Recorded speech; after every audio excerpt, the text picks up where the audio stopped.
Olá, sejam mais uma vez bem-vindas, bem-vindos e bem-vindes ao nosso canal Aliteração. Bom, gente, no vídeo de hoje eu vou realizar um desafio que me foi dado, né? Quem me deu o desafio de falar sobre o assunto que eu vou falar hoje foi uma pessoa muito querida, o professor Dr. Josenildo Brúcio, da Federal do Maranhão, que é coordenador de um grupo de pesquisa, o GPMADEC, do qual eu tenho a honra de participar. E numa das reuniões passadas aí, né, na reunião retrasada, nós estávamos lá num debate e ele falou: te desafio a fazer um vídeo no canal para falar sobre a questão dos direitos autorais, enfim. Eu até já falei aqui, até já fiz vídeos aqui falando sobre esse assunto de direitos autorais, de plágio, essas coisas todas. Mas já que ele me deu esse desafio, eu vou tentar fazer uma abordagem um pouco mais completa sobre isso. Nós temos uma lei dos direitos autorais aqui no Brasil. Eu não vou lembrar o número da lei, mas enfim, é a lei que trata de direitos autorais no Brasil. E ela é uma lei muito boa, enfim. Boa no sentido de ela cumpre bem aquilo a que ela se propõe, né? Então ela protege bem os direitos autorais e tudo mais. E a discussão, o debate começou lá no grupo por conta de que a gente estava falando de inconsciente coletivo, enfim, do imaginário, essas coisas todas. E aí uma pessoa do grupo falou de uma polêmica entre uma polêmica que aconteceu há um tempo atrás a respeito de uma música do Martinho da Vila e uma música da Adele, que tinham trechos que eram muito parecidos, né? Parece até que houve um imbróglio na justiça em relação a isso, de que a Adele teria plagiado o Martinho da Vila, enfim, essas coisas todas, eu nem sei muito bem desse assunto. Aí, uns dias depois dessa reunião, eu ouvi no rádio, né, lá na CBN, o Boscoli, o João Marcelo Boscoli, falando de dois trechos de duas canções que eram muito parecidos. E aí ele tocou e realmente eram muito parecidos, eram semelhantes, né? Eram praticamente as mesmas coisas, né?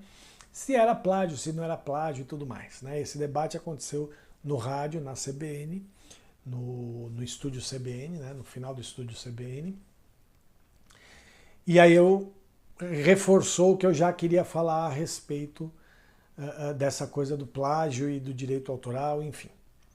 Por quê? Porque pense o seguinte, nós temos um número, eu vou pegar de dois aspectos, tá? Um aspecto um pouco mais técnico, vamos dizer assim, né? Por quê? Porque, veja, nós temos no caso da música, nós temos um número limitado de tons e semitons, de notas e semitons, enfim, né? E por mais que sejam possíveis inúmeras combinações, a chance de se pegar uma combinação parecida, semelhante, é muito grande. Certo? Mesma coisa, mesmo com palavras. Tudo bem, a gente tem um número de palavras muito maior, a gente tem possibilidades de combinações de palavras muito maior. Será que uma hora não vai escapar? Né? Será que uma hora não vai? Vai. Chegou uma hora, vai, sabe? Assim, quem foi a primeira pessoa a escrever a frase "eu te amo" num texto, né? E aí todos os textos têm "eu te amo", entendeu? Então assim, não tô falando da lei, tá? Porque a lei não atinge esse tipo de coisa, tá, gente? A lei não atinge esse tipo de coisa. Mas é só pra gente entender, do ponto de vista de criação artística mesmo, é natural que a gente, além da gente ter um número limitado, por mais amplo que seja, um número limitado de possibilidades de combinações dos instrumentos, né, do material utilizado para a criação de uma determinada linguagem, alguns mais, outros menos, né? A música talvez seja um pouco mais limitado, por exemplo, do que a literatura nesse aspecto, né? Mas, enfim, a gente tem essa limitação, por mais que seja uma limitação, obviamente, dentro de um universo muito amplo, a gente tem essa limitação. Fora isso, Eu fico me perguntando se ao invés de a gente olhar a questão pelo lado do plágio, né, copiou, a gente não olhasse a questão por um outro lado, que seria o lado do, vamos dizer assim, da bagagem cultural humana. Todo mundo sabe, eu já falei aqui inúmeras vezes no canal, que eu sou um defensor da arte como bem público. As coisas que eu crio, que eu escrevo, que eu, enfim, né? Elas são disponíveis. Ah, mas você vende seus livros? Vendo porque né, é uma maneira que eu tenho de ter um retorno pequeno financeiro sobre o meu trabalho. Mas uma coisa é você vender o produto livro, outra coisa é você vender o direito de usar a obra. Isso eu não vendo, né? Quem quiser montar uma peça minha, pode montar, né? Já tem autorização. Se precisar que eu faça uma autorização por escrito, eu faço, né? Eu não tenho essa coisa de, então, para montar uma peça que eu escrevi, precisa me pedir autorização, precisa me pagar. Nesse aspecto, eu não utilizo o meu trabalho para ganhar dinheiro desta forma, né? Por quê? Porque eu penso que aquilo que eu crio passa a fazer parte do arcabouço cultural da humanidade, né? Não pertence exclusivamente a mim. Aquilo que eu crio não é meu, veio através de mim, mas como objeto artístico, como fenômeno artístico, enfim, não importa como a gente vai chamar, aquilo passa a pertencer ao arcabouço cultural da humanidade. Como tudo para mim. Para mim deveria ser tudo assim, né? As obras de arte, os resultados dos processos artísticos, independentemente de quais sejam esses resultados, seja um objeto livro, seja um espetáculo de teatro, uma música e tal, passa a ser algo que pertence à humanidade. E por que eu penso isso? Primeiro porque isso não se realiza sem o outro, sem o fruidor, né? Se eu escrevo um livro que ninguém lê, ele não tem o menor valor. Quem vai tornar vivo aquilo que eu escrevi, por exemplo, aquele livro que eu escrevi, é cada pessoa que vai ler aquele livro, né? Então aquele livro só vai ter sentido de existência no momento em que ele é confrontado no sentido de encontra alguém que o lê. E esse alguém é, de alguma maneira, atingido por aquilo que ele está lendo, que eu escrevi. Se alguém vai assistir a um espetáculo de teatro meu, que eu trabalho como ator, ou que eu dirijo, ou qualquer coisa do tipo, eu apresentar aquele espetáculo para um teatro vazio, aquele espetáculo não tem vida, não ganha a sua condição de obra de arte, não ganha a sua condição artística, porque a sua condição artística está intimamente ligada à fruição, né? O fenômeno artístico ele é um fenômeno de partilha, sempre, né? No curso de Filosofia da Arte que eu dou no Instituto Aliteração, que está aí, né? O link do Instituto está aí na descrição do vídeo, se você quiser ver lá, eu dou um curso de Filosofia da Arte, de 45 horas, com certificado, enfim, vai lá que é bacana, é um curso bem bacana. Nesse curso eu falo que a fruição artística é condição, a fruição, não artística, a fruição é condição para que algo seja considerado arte, né? Para que um fenômeno seja considerado arte. A arte, eu escrevo um texto e coloco no fundo da gaveta, a arte daquilo ainda não se realizou. Aquilo só vai se realizar enquanto arte no momento, obviamente não é a única condição, existem outras condições, mas aquilo vai se realizar como arte no momento em que aquilo for compartilhado, né? No momento em que tiver a fruição daquilo, alguém pegar lá e ler. Então, o fato de eu achar que ninguém precisa pedir autorização, que aquilo que eu criei não é meu, é porque eu quero garantir a própria existência dele enquanto fenômeno artístico, né? Enquanto objeto artístico, enfim. Tá?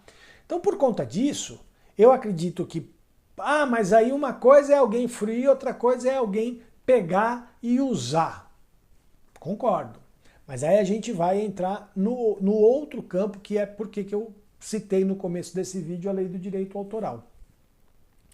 Só é necessária a existência de uma lei de direito autoral por dois motivos. Um, que, sei lá, não é uma coisa que é mensurável, é uma coisa meio abstrata, que é a questão da falta de bom senso. Uma vez ligaram para mim, uma pessoa ligou para mim falando assim, tomei contato com um texto teatral que você escreveu, gostaria de montar. Eu falei, não precisava nem ter ligado para mim, pode montar. Você precisa que eu assine alguma coisa, tal. Mas você não vai me cobrar nada? Eu falei, não, pode montar, fica à vontade, não precisa.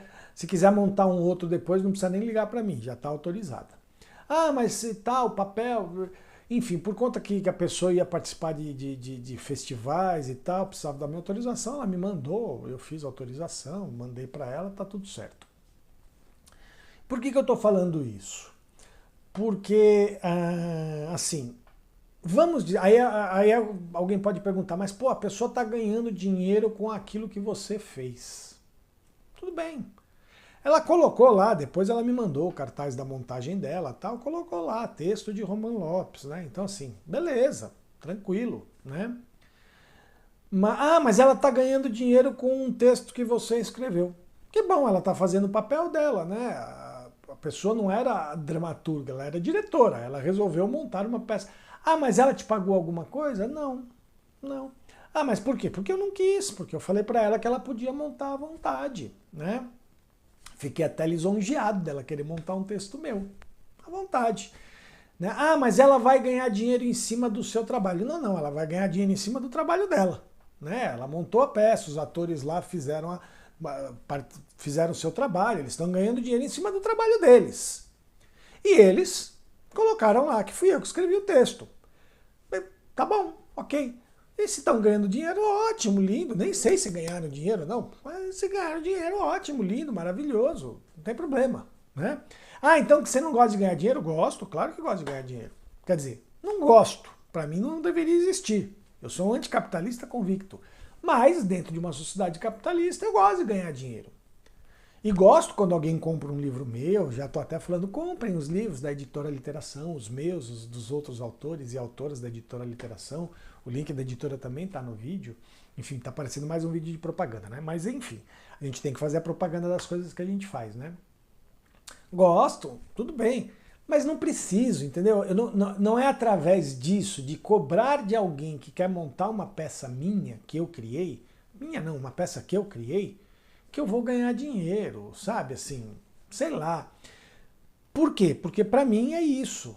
Se eu monto a peça, se eu escrevo o texto da peça e ninguém quer montar, esse texto não serve para nada, ele não se realiza enquanto obra de arte.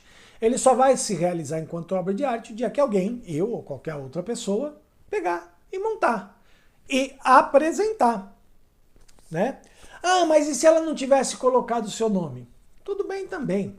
Eu sempre digo essa coisa. Se alguém pega algo que eu escrevi e usa sem citar que fui eu que escrevi, tem pelo menos duas pessoas no mundo que vão saber que fui eu que escrevi. Eu e a pessoa que utilizou. Tá tudo certo, né? Tá tudo certo. Então a primeira coisa que eu quis falar com isso a primeira coisa é ter bom senso. É lógico que se eu vou usar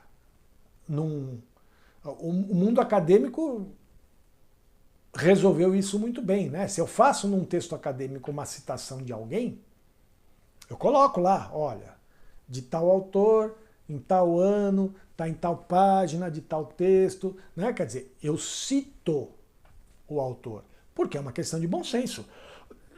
Eu não vou colocar algo num artigo que eu estou escrevendo, numa tese, numa monografia, né? Num trabalho acadêmico, eu não vou colocar algo como se fosse meu, que alguém disse antes de mim. Então, isso é uma questão de bom senso. Se no meio artístico a gente tivesse bom senso, tranquilo, a pessoa vai fazer o que essa pessoa que montou o texto que eu escrevi fez. Né? Não ligar para mim pedir autorização, mas colocou lá o nome, né? Ó, texto escrito por Romano Lopes. E tá tudo certo, se vai ganhar. Ah, mas e aí a questão do ganhar dinheiro ou não ganhar dinheiro vem a segunda coisa. Como não existe bom senso, e essa coisa meio abstrata que eu falei, né? É necessário uma lei que regulamente. E por quê? Pela falta de bom senso? Não. Porque tanto essa questão do ganhar dinheiro ou não ganhar dinheiro, quanto a necessidade de uma lei que regulamente, no caso a lei do direito autoral, tem a ver com o fato de que a gente vive numa sociedade que transformou a obra de arte em uma mercadoria de venda, não de consumo no sentido de fruição. Então vamos mudar, melhor. Transformou num produto de consumo e não num produto de fruição. Se é um produto de consumo, eu tenho que criar uma lógica de produção capitalista. Eu falei isso no vídeo sobre o show da Madonna, né, que eu fiz, um dos últimos vídeos que eu fiz sobre o show da Madonna. Quer dizer, você transforma a lógica da criação artística numa lógica de produção de produtos de consumo, vendável, de dinheiro, né? E aí então você tem que criar uma... Por quê? Porque aí é óbvio, o criador, a pessoa que criou essa obra, se transforma em dona dessa obra. Então essa lógica capitalista aqui faz com que existam essas coisas, ao ponto de repente, uma pessoa que talvez nem tenha ouvido a canção do outro, pela limitação, enfim, pelo imaginário, pode até ser que tenha ouvido e tenha lembrado, mas enfim, às vezes a pessoa nem tem a intenção de copiar a canção da outra pessoa, mas vai lá e acaba copiando uma pequena sequência, né, e tal, ou acaba criando uma pequena sequência parecida, semelhante, e aí cria-se todo um imbróglio sobre plágio e tal, e aquela coisa. Por quê? Porque a arte hoje em dia está associado a ganho financeiro. Ah, mas o artista tem que viver, sim. Sim, é por isso que eu defendo a arte como bem público, é por isso que eu defendo o artista como servidor público, concursado, enfim, eu não vou entrar aqui no mérito nesse vídeo de novo, porque é o que eu falei, eu quero fazer um vídeo um dia só sobre as ideias que eu tenho, mas aí eu preciso organizar essas ideias do ponto de vista político, tentar ver o que faz sentido, o que não faz sentido. Para mim tudo faz sentido, né? Então isso merece um vídeo à parte, que eu já prometi fazer, mas ainda não fiz. Eu quis pontuar isso aqui, responder ao desafio do professor Gesenildo, do ponto de vista muito mais filosófico, que é o que alguém cria enquanto obra de arte, uma vez que a obra de arte só se realiza enquanto tal na fruição, no processo de contato com outras pessoas, quanto mais contato isso tiver com outras pessoas, quanto mais gente tiver contato com isso, mais isso vai se realizar enquanto obra de arte. Consequentemente, quanto mais acesso a pessoa que criou, no caso eu, der a esta obra, para as pessoas em geral, não só no sentido de qualidade, mas no sentido de diversidade de pessoas, né? Porque também tem essa coisa, mas vai lá, o cara vai lá, sei lá, o fulano cantor lá faz um show para 10 mil pessoas. Que grande... Essas 10 mil pessoas são um público muito específico, que é o público que gosta dele, que não tem curiosidade porque já conhece a obra dele e que vai lá e compra, né? Então assim, você tem um perfil, né? A obra não atinge diversidade de pessoas. Por quê? Porque o acesso é fechado. Né? Vários outros aspectos, mas um dos aspectos é porque o acesso é fechado. Então é isso. Então, dar acesso e ter na cabeça que aquilo que eu criei, para se realizar enquanto obra de arte, tem que fazer parte do arcabouço cultural da humanidade. Porque aí é isso vai ser estudado depois e tal. Porque segundo a lei do direito autoral, o direito autoral só cai 70 anos depois do dia 1º de janeiro do ano subsequente à minha morte. Então, se eu morresse hoje, por exemplo, né? Hoje nós estamos em junho de 2024. Se eu morresse hoje, só a partir de 1º de janeiro de 2025 contaria-se 70 anos. Então, só a partir de 1º de janeiro de 2095 é que isso cairia em domínio público. Aí não precisaria mais pagar direito autoral para ninguém, para o meu filho, enfim, né? Tudo isso acaba no dia em que nós considerarmos a arte um bem público.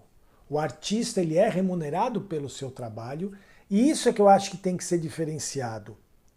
O artista ele é remunerado pelo seu trabalho, não pela sua obra. É diferente, né? O professor ele é remunerado pelo seu trabalho, não pelo resultado da sua aula no sentido de se os alunos foram bem ou não. Quer dizer, não existe um produto final que o professor é remunerado por aquilo. Ele não é remunerado mais ou menos pela qualidade do trabalho dele, no sentido, óbvio que um professor ruim, ele corre o risco de não conseguir espaço, um médico ruim, a mesma coisa um artista ruim, né? Mas no caso da arte, essa coisa de ruim é um pouco mais difícil, né? Porque a relação da qualidade artística está num outro lugar. Mas enfim, eu acho que no campo da arte a gente tem que pensar isso. O artista ele tem que ser remunerado pelo seu trabalho e não pela sua obra, pelo produto do seu trabalho. Mas isso é uma lógica capitalista. Não, se ele for remunerado pelo Estado e o produto do seu trabalho for de livre acesso às pessoas. Aí você tira a lógica capitalista disso, tá? Mas é como eu disse, sobre essa questão do modo de produção, a gente vai falar um dia com mais calma, né? Eu falei sobre isso no vídeo do show da Madonna, mas a gente vai falar com mais calma, tá? O que eu acho é que essa coisa de copiar e tal, gente, usem, a arte foi feita para ser expandida das diversas formas. Se a gente tivesse bom senso e se a gente não sucumbisse à perversidade do capitalismo, nada dessa discussão existiria, esse vídeo não estaria existindo, a gente estaria falando da arte sobre um outro prisma, né? Sobre uma outra perspectiva, tá bom? Então é isso. Espero que o professor Josenildo fique satisfeito com o desafio, se eu cumprir. Espero que todas, todos e todes que assistam a esse vídeo fiquem satisfeitos. Coloquem nos comentários aí se eu acabei cumprindo o desafio, mesmo sem saber exatamente como é que foi o desafio, né? Mas através do que eu citei aqui. Coloquem o que vocês pensam a respeito disso, enfim, curtam o vídeo, compartilhem, se inscrevam no canal, se não se inscreveram, não custa nada, é só colocar lá inscrito, né? Não paga nada, e a gente precisa aumentar o nosso número de inscritos, porque essa internet é um campo muito difícil, muito duro, é uma batalha dura você conseguir expandir, né? Essas coisas, mas talvez eu faça um vídeo sobre isso também. Então se inscrevam no canal se não se inscreveram, se já se inscreveram, chamem as pessoas que vocês conhecem e sabem que vão se interessar por esse tipo de assunto para se inscreverem no canal, tá? Visitem o site da Editora Literação, comprem lá nossos livros, visitem o site do Instituto, a página do Instituto Aliteração, verifica lá as informações sobre o curso de Filosofia da Arte que eu estou dando. Se inscrevam no curso, que é muito bacana, tem certificação, enfim, é bem legal. Visitem o blog Aliteração, leiam a revista Fluxos, sigam nossas redes sociais, todas elas. Ajudem a gente aí a manter o projeto Aliteração funcionando, porque olha, É difícil, a gente não tem nenhum tipo de apoio estatal, empresarial, de patrocínio, a gente não ganha dinheiro ainda com os vídeos do YouTube porque a gente tem pouco inscrito, enfim, todas essas coisas, e mesmo assim a gente está tentando manter o projeto Aliteração funcionando com todos os aspectos, né? A editora, o instituto. A gente já está pensando em outros cursos para o Instituto, a revista Fluxos, que já está indo para o 16º número, o blog, enfim. Então a gente está tentando manter isso com todo carinho, com todo cuidado e com todo o respeito que a gente sempre quis e sempre teve por todas, todos e todos vocês. Tá bom, gente? É isso. Até o próximo vídeo. Tchau, tchau.